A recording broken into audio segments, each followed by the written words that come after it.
Well, good afternoon. You're welcome to another edition of That's Railroading, where we bring the railroad to you.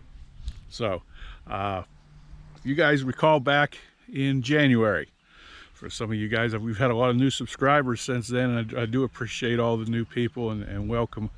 Back in January, we had a lot of problems. Remember, a couple broken rails and broken joint bars and things like that. So we're at the site where I put up the video, another broken rail. So we're at that site today, and guess what? We got another broken rail. How about that? So I'll show you what's going on here. This right here is the repair that we had made back in January, and it's holding up really, really nice. So I was going to replace this whole rail in here, but we've had so many other different things go wrong and have happened, and stuff that got done. We never got back up here. Keep an eye on this, and it's holding up really, really well. Well, today I'm tamping. We've got actually 6 days of dead track, and what a blessing that is, because it's so rare we ever get that. Tamped, we're at milepost 3 and we're looking east. Tamp curve 15 down there, bridge 2. Tamped it this morning, came up through here and tamped curve 14 and curve 13. I'd cribbed out curve 13. That's all done. Don't know if I'll show this video before I show the curve 13 video or not yet, but you'll see it here eventually. This curve here had a lot of problems. We actually had a geometry car come in, and that's the first time we've ever had a geometry car come in there a couple weeks ago. And this curve had 3 places that had reverse super elevation in it. Of course, you could see that with your eye, but I was hoping to get down here this shutdown and crib this all out before I tamped it, but that ain't gonna happen. We had a tie gang in here and a gauging crew in here, and just tied the whole track up, so I couldn't get any cribbing done. This curve had to get tamped, and it just killed me to put this kind of stuff underneath my ties. But what are you going to do? What are you going to do?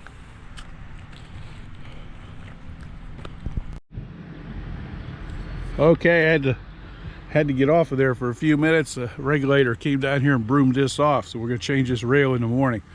We got a spike puller and a spiker up track that was doing the gauging, so that's going to make this a whole lot easier using that machinery. And we got a grapple truck up there, so it'll go really, really quick, good with that. Let me show you. I was showing you this crap that was getting here. See all this?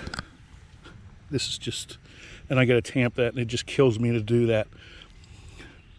Put that stuff underneath the ties. It's not going to hold track surface. The track surface holds really good, but when it rains, it's not going to hold. But what are you going to do?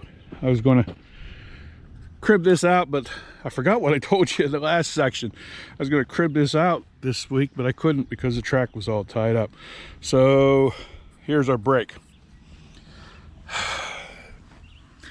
And I've been tamping for, how did it happen?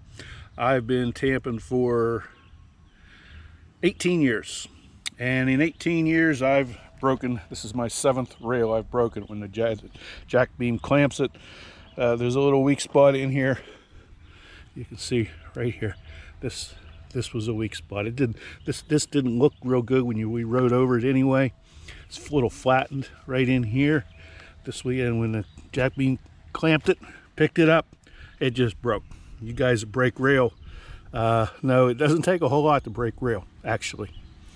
And all this mud in here with the track pumping up and down has not helped matters. It's weakened that. Now here's the interesting thing. 3 weeks ago, we had the ultrasonic testers in here, and they did not find a defect here. You can see that I said the top of the rail looked kind of funny. So that's right across from a joint. So you know this has been pumping up and down, and all this stuff in here is just finally it just got to the breaking point when that jack beam clamped it and said that was it. Katie, bar the door. I'm done for. So we'll get another piece of rail in here tomorrow morning. Say we've got dead track for a couple more days. It's been this is my 6th 12-hour shift in a row, and I got 4 more to do. So you guys work railroad, you know what it's like when you got dead track or a derailment. A lot of hours. So here we have it. Show you another broken rail.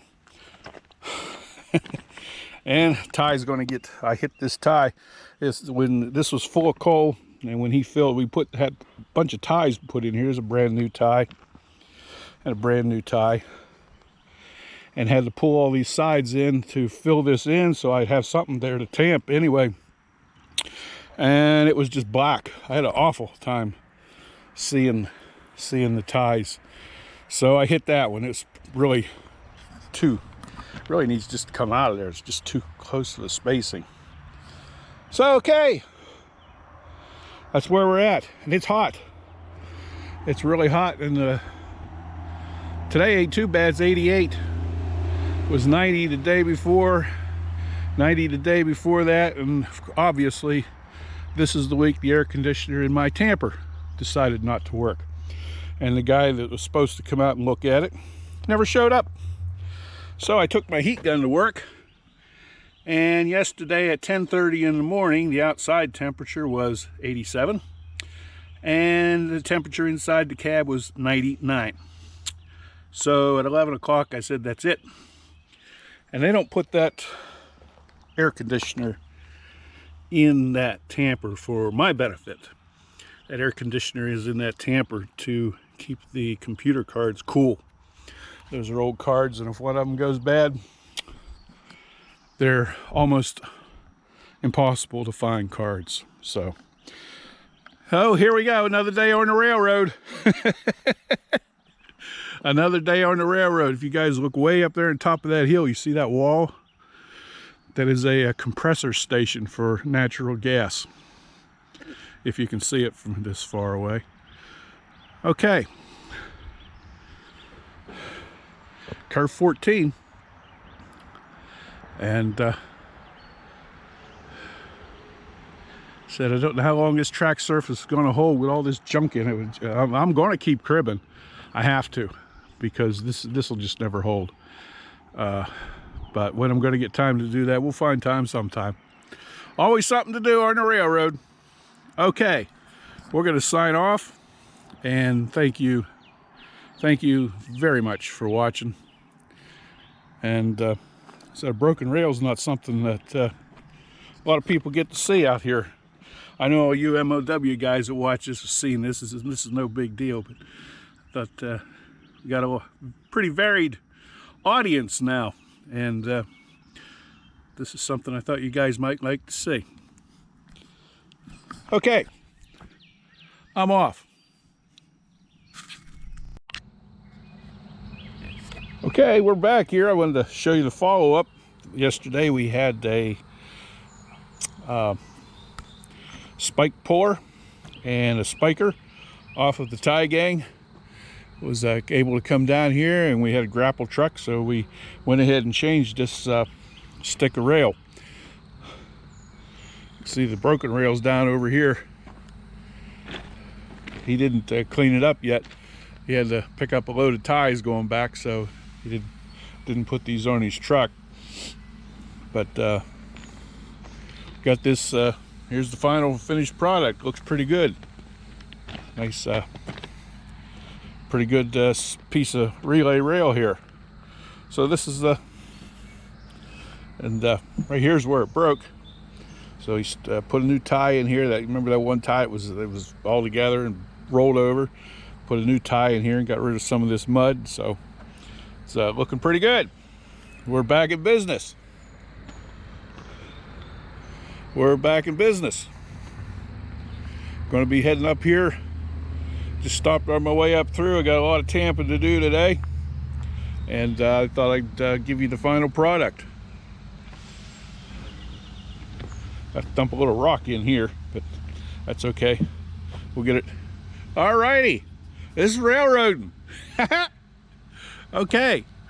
Thank you again for watching, and have a really good day.